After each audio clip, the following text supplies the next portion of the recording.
بسم اللہ الرحمن الرحیم۔ گھر میں موت ہو جانے کا بیان۔ مسئلہ 1، جب آدمی مرنے لگے تو اس کو چیت لٹا دو، یعنی سیدھا لٹا دو، اور اس کے پیر قبلے کی طرف کر دو اور سر اونچا کر دو تاکہ منہ قبلے کی طرف ہو جاوے، اور اس کے پاس بیٹھ کر زور زور سے کلمہ پڑھو تاکہ تم کو پڑھتے سن کر خود بھی کلمہ پڑھنے لگے، اور اس کو کلمہ پڑھنے کا حکم نہ کرو کیونکہ وہ وقت بڑا مشکل ہے، نہ معلوم اس کے منہ سے کیا نکل جاوے۔ مسئلہ 2، جب وہ ایک دفعہ کلمہ پڑھ لے تو چپ ہو رہو، یہ کوشش نہ کرو کہ برابر کلمہ جاری رہے اور پڑھتے پڑھتے دم نکلے، کیونکہ مطلب تو فقط اتنا ہے کہ سب سے آخری بات جو اس کے منہ سے نکلے کلمہ ہونا چاہیے، اس کی ضرورت نہیں کہ دم ٹوٹنے تک کلمہ برابر جاری رہے۔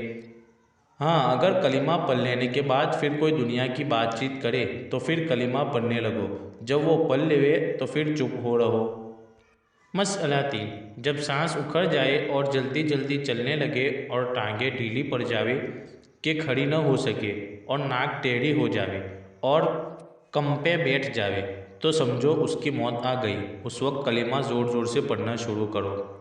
مسئلہ 4، سورہ یاسین پڑھنے سے موت کی سختی کم ہو جاتی ہے، اس کے سرانے یا اور کہیں اس کے پاس بیٹھ کر پڑھ دو یا کسی سے پڑھوا دو۔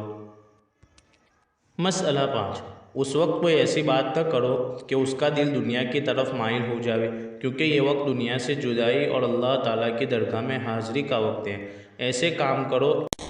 ایسی باتیں کرو کہ دنیا سے دل پھر کر اللہ تعالیٰ کی طرف مائل ہو جاوے کہ مردہ کی خیر خواہی اسی میں ہے۔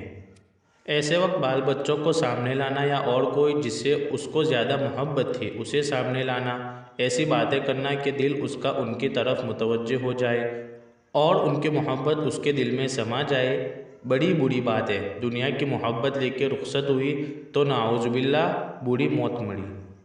مسئلہ 6، مرتے وقت اگر اس کے منہ سے خدا نہ خواستہ کفر کی کوئی بات نکلے تو اس کا خیال نہ کرو، نہ اس کا چرچا کرو، بلکہ یہ سمجھو کہ موت کی سختی سے عقل ٹھکانے نہیں رہی، اس وجہ سے ایسا ہوا ہے، اور عقل جاتے رہنے کے وقت جو کچھ ہو سب معاف ہے، اور اللہ تعالیٰ سے اس کی بخشش کی دعا کرتی رہو۔ مسئلہ 7، جب مر جائے تو سب عضو درست کر دو اور کسی کپڑے سے اس کا منہ اس ترکیب سے باندھ دو کہ کپڑا تھوڑی کے نیچے سے نکال کر اس کے دونوں سرے سر پر لے جاؤ اور گرہ لگا دو تاکہ منہ پھیل نہ جائے، اور آنکھیں بند کر دو اور پیر کے دونوں انگوٹھے ملا کے باندھ دو تاکہ ٹانگیں پھیلنے نہ پاوے، پھر کوئی چادر اڑا دو اور نہلانے اور کفنانے میں جہاں تک ہو سکے جلدی کرو۔ مسئلہ 8، منہ وغیرہ بند کرتے وقت یہ دعا پڑھو، بسم اللہ وعلی ملت رسول اللہ۔ مسئلہ 9، مر جانے کے بعد اس کے پاس لوبان وغیرہ کچھ خوشبو سلگا دی جائے، یعنی لگا دی جائے، اور حیض و نفاس والی عورت اور جس کو نہانے کی ضرورت ہو اس کے پاس نہ رہے۔ مسئلہ 10، مر جانے کے بعد جب تک اس کو غسل نہ دیا جاوے اس کے پاس قرآن مجید پڑھنا درست نہیں ہے۔